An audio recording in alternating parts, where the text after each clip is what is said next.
Welcome back to Bitter Swede Garage. I'm Andrew. One thing you'll notice about this channel is, much like my sentences, they lack continuity. So anyway, we bounce around on all sorts of projects all the time, so today is gonna be the same. I've got this little 4-cylinder. Don't let that sticker fool you. It ain't a 194. It's a 153 out of like a Chevy II Nova, I think. It's got custom intake though, and exhaust. Got a side draft carburetor, so that's pretty cool. So I'm gonna see if we can get this thing running today. I gotta wait for a starter, so that won't be here till 4. So in the meantime, I'm gonna take that axle off of that frame and then hopefully cut all the brackets off so we can put it on this. Also, we can avoid working on that. I suppose I have ADHD, and like 97.5% of adults who claim to have ADHD, it's self-diagnosed. Maybe just show up on time and, get your work done. Anyway, let's get to it.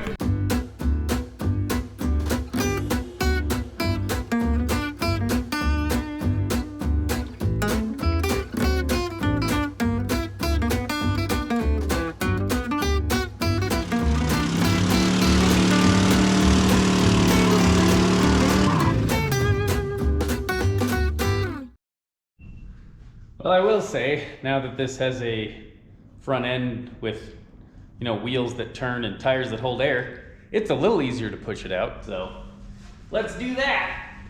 Go, focus.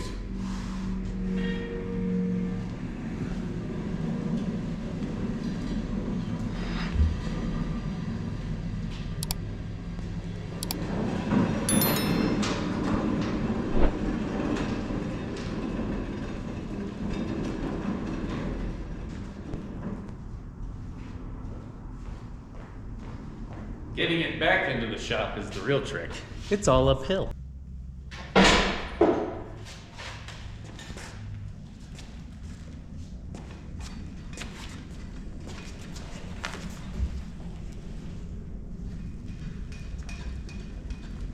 I bet you didn't know this, but before 1946, Jeep actually made rickshaws. And then later they just added the front of the frame and an engine. Well, that one's out of the way and probably in the way when I try to drag this frame out, but let's start tearing this stuff apart. Since I have to wait on the starter to show up, funny, they don't have a 153 starter. Also, the flywheel, flex plate, excuse me, is also 153, so that's easy to remember. They didn't have that in stock, so that's gonna be here at 4, but in the meantime, before I get too far into the frame, I wanna spray a little stuff in here.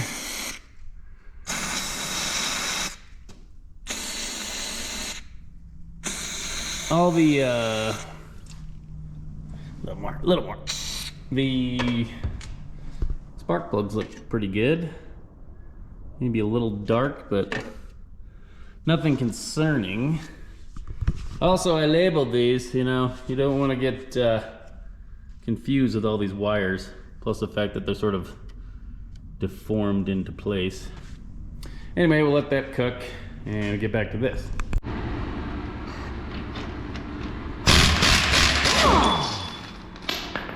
Okay, I gotta take that sway bar off. Well, that bolt was not coming out the easy way, so use the easy button. Now it's a lowrider. So, great. Now I gotta pull that off. Well, this probably won't work, but let's see what happens.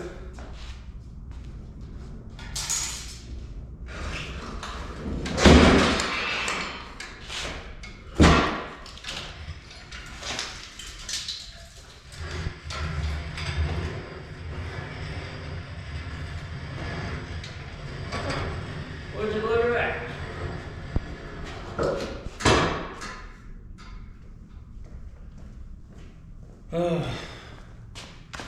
can tell I've never worked on a Jeep before. All right, I got it on the skates. I'm gonna put it up there by the rest of that pile of Jeep. I like these swivelly hooks. I'm sure that's the proper name. So I might take those off, and these brake lanes are gonna be too short. I don't think I need them. So anyway, it'll be good to get this out of the way. Got my old Blackhawk model M40 holding this thing up in the air. So now, you know, it's like up here instead of down here. So we'll get all this stuff cut off of there, and well, we'll have an axle with no brackets. Busted out the old plasma cutter and got that spring perch cut off. Just all right, I used the plasma axe to cut up all the extra brackets. I'm hoping that I can reuse the shock brackets.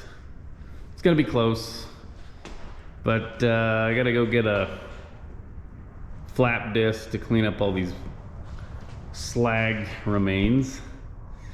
And I'm waiting to order, well, I already ordered them. I gotta wait for my axle spring perches to show up. They won't be here for a couple of days or a day, so I'm not gonna be able to weld those on today, which is fine, but I'm glad I got this cleaned up. I got the other junk out of the shop, and I got it all cleaned up, so we're doing good. Got some flap discs so we can grind that axle down. Got a starter. You know, and I didn't just get the best starter, I got the bestest starter. Well, look at that. Somehow it bolted up. Probably because I got the bestest starter. Something I just noticed about this oil filter. It's brand new. So I think I'm gonna put a little oil in that before I try to fire it up. It does have oil in the oil going place, so that's good. All right, I'm easily distracted, as you know. Also, I'm more excited about starting that than I am grinding on that. So I'm gonna grind on that a little bit, and then I'll mess with that.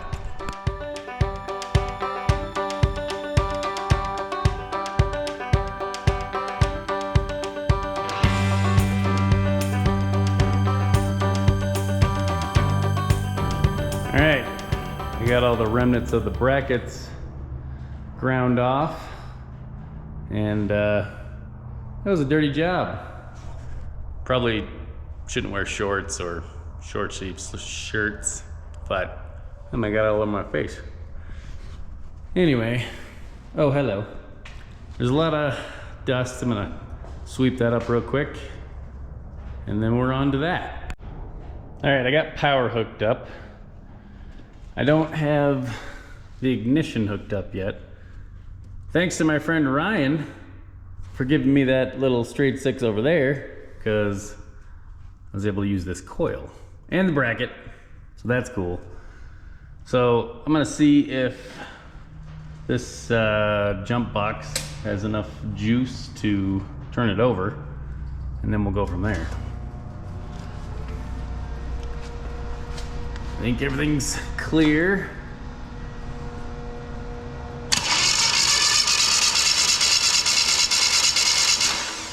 I'd say so.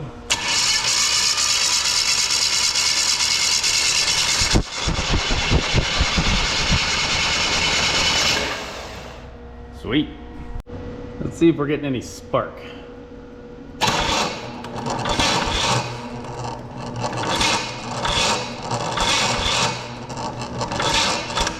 I saw a little one. It doesn't want to turn over as easy now that the spark plugs are in it. So maybe it's got compression or something like that. All right, now I just got to find a battery. Found one. Just remember, kids, keep your reds separated. Okay, let's see if we got spark with a little more oomph.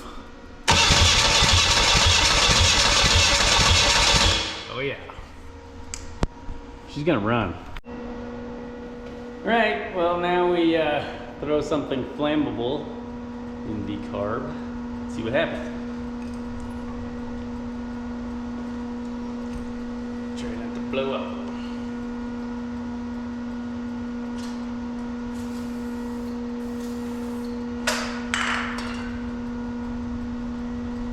Here we go.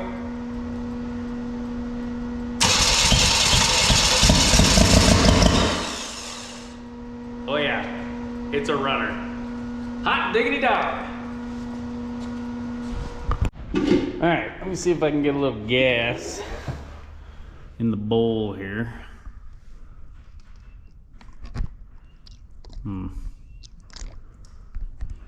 Seems to be stuck.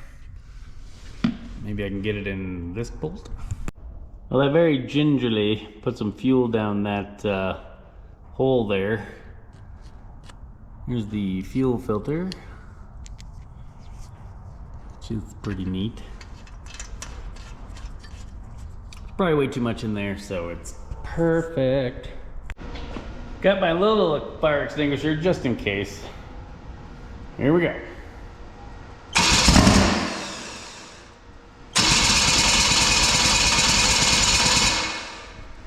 Did we lose spark? What happened?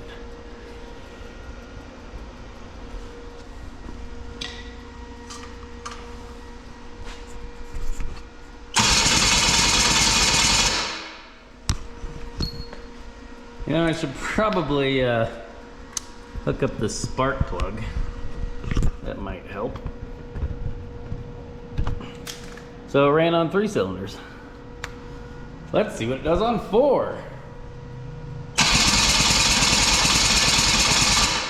Nothing.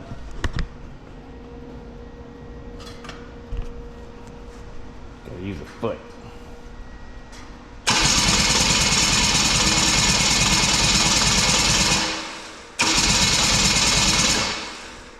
I think we have lost the spark.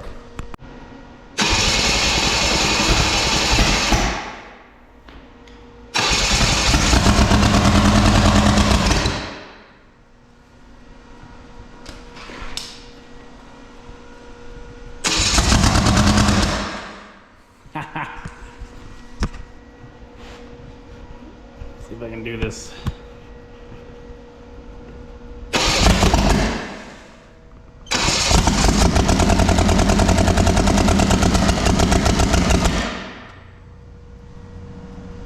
I'll call that a win. So I'm just now discovering that not all the holes in the intake / exhaust manifold were tight and they're missing. So I had a giant vacuum leak. Let's try this with the old foot.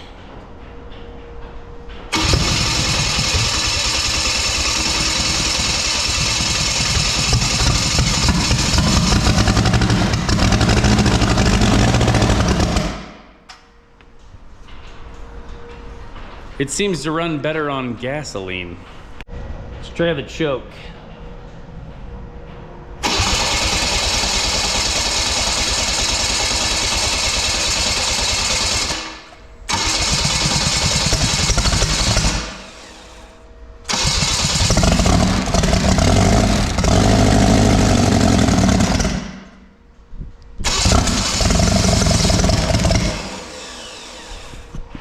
Well, if it had a steady supply of fuel, I think it would almost idle, which is pretty fantastic. Gotta take my ground clamp off here. There we go. Well, the battery's back in the battery spot. Thank you for your contribution. I'll let you run for a little while. Got the shop all picked up and stuff put back in its place. I want to say thanks to my friend Brian for letting me tinker on that little 153 straight 4-cylinder, and also my friend Ryan for the coil and the other engine. And also thanks to you for watching. If you've made it this far, you're like one of 2 people, and one of you, his name is Ken. Thank you, Ken, and thank you, other guy. Well, thanks for watching Bitter Swede Garage. We'll catch you next time.